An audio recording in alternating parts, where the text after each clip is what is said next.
కార్మికుల ఐక్యత, కార్మికుల ఐక్యత, కార్మికుల ఐక్యత. విశాఖ ఉక్కు పరిశ్రమను వెంటనే, విశాఖ ఉక్కు ప్రైవేటీకరణ వెంటనే ఆపాలి. విశాఖ ఉక్కు పరిశ్రమను వెంటనే ఆపాలి.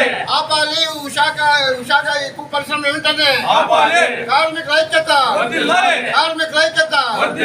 కూటమి ప్రభుత్వం చేసిన వాగ్దానం వెంటనే నిలబెట్టుకోవాలి. కూటమి ప్రభుత్వం వాగ్దానం చేసిన వాగ్దానాన్ని విశాఖ ఉక్కును కాపాడాలి. విశాఖ ఉక్కును, విశాఖ ఉక్కును. విశాఖపై విశాఖ ఉక్కు పరిశ్రమ ప్రైవేటీకరణ ఆపాలి. ఆంధ్రుల హక్కు, ఆంధ్రుల హక్కు, విశాఖ హక్కు, ఆంధ్రుల హక్కు, విశాఖ హక్కు, ఆంధ్రుల హక్కు, విశాఖ హక్కు, ఆంధ్రుల హక్కు. ఉక్కు పరిశ్రమ వెంటనే ఆపాలి.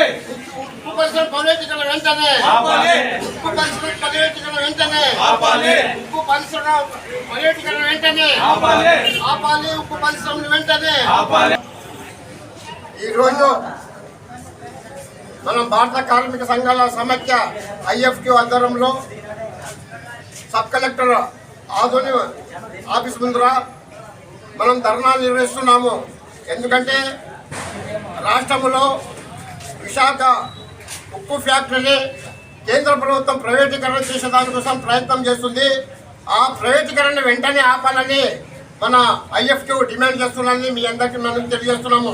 అట్లే గత ఎన్నికల ముందు ఆ విశాఖ ఉక్కు ఆందోళన కార్యక్రమంలోన ఇక్కడ ఇప్పుడు వచ్చిన ప్రభుత్వం కూటమి ప్రభుత్వము చంద్రబాబు నాయుడు అట్లే పవన్ కళ్యాణ్ గారు కూడా ఆ యొక్క ఫ్యాక్టరీని ప్రైవేటీకరణకు మనము వ్యతిరేకంగా నిలబడతాము, ఆ ప్రైవేటీకరణకు ఆపుతామని కూడా అక్కడ కార్మికులకి వాగ్దానాలు చేసి రావడం కూడా జరిగింది. కానీ ఇప్పుడు ప్రభుత్వం వచ్చి 100 రోజులైనా కూడా ఆ యొక్క ఫ్యాక్టరీ ఉక్కు పరిశ్రమ గురించి మాట్లాడడం లేదు ఇద్దరు నాయకులు.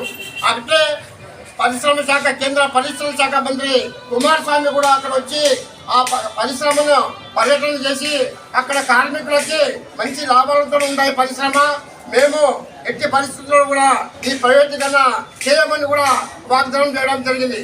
అయినా ఈరోజు మొత్తం కేంద్ర ప్రభుత్వము లోపాయకరంగా ఆంధ్ర ప్రభుత్వము ఈ యొక్క ప్రైవేటీకరణ చేసే దానికోసము పూనుకుంటుంది. ఎందుకంటే పరిశ్రమలో లాభాలు లేవు కాబట్టి మనం ప్రైవేటీకరణ చేస్తామని వాళ్ళు ప్రయత్నాలు చేస్తారు. ఆ ప్రైవేటీకరణ చేస్తే ఆ పరిశ్రమలో దాదాపు 60,000 మంది పని చేస్తున్నారు.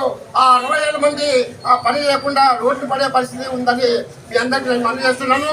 కాబట్టి ప్రభుత్వము కేంద్ర రాష్ట్ర ప్రభుత్వాలు కూడా ఈ యొక్క ప్రైవేటీకరణ ఆపాలి.